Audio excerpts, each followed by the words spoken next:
I'm 12 years old and I would like to talk about my experiences with anxiety. Sharing anxiety is not a weakness, it creates strength.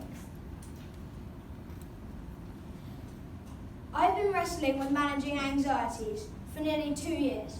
I first realised I had a problem when small things started to bother me. Silly things made me angry.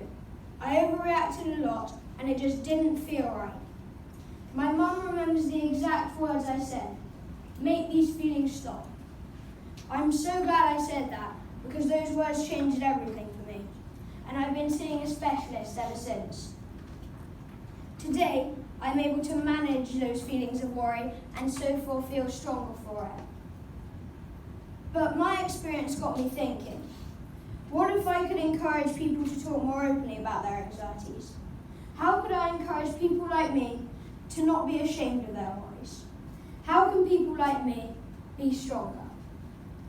And the answer hit me. We need to talk more. I believe sharing anxieties is not a weakness. It creates strength. I think the best thing to do first is explain what I mean by anxiety. The dictionary says that it's a feeling of worry or nervousness about the future or events. It can be persistent and cause mental disruption in many. But I think Hugh Prather, an author who wrote a book called Notes to Myself, says it better. Anxiety doesn't come from thinking about the future, but from wanting to control it. For me, it's all about control. Last year, the NHS reported that 8 million people in the UK have anxiety issues. That's 16% of the population. Recent US research suggests that 10% of children suffer from anxieties, but that increases to 40% of adults. And that US research was matched in the UK, where 42% of people aged 16 to 19 reported suffering from anxieties.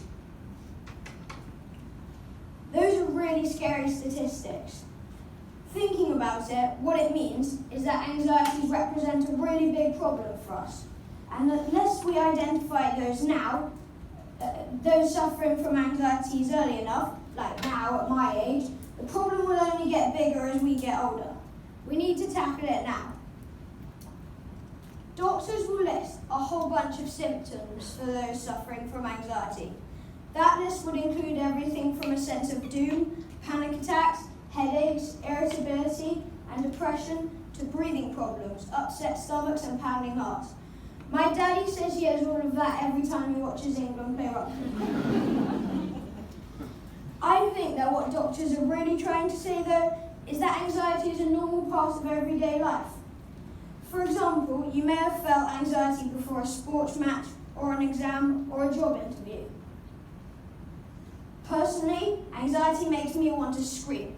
I feel heavy, like the world has just come crashing down on my shoulders, and I want everything around me to stop.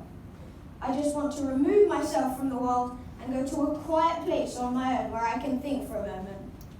But my experience of literally trying to run away from anxiety is that it has the opposite effect of what you want it to have. Something small becomes something enormous, and you start eating yourself from the inside out and creating even more worry. By running away from anxiety, you create a continuous cycle of worry. Unfortunately, there's no magical cure to coping with anxieties. We all have to learn how to manage them and control them so they don't control us.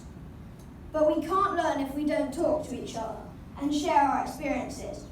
So, going through my experiences over the last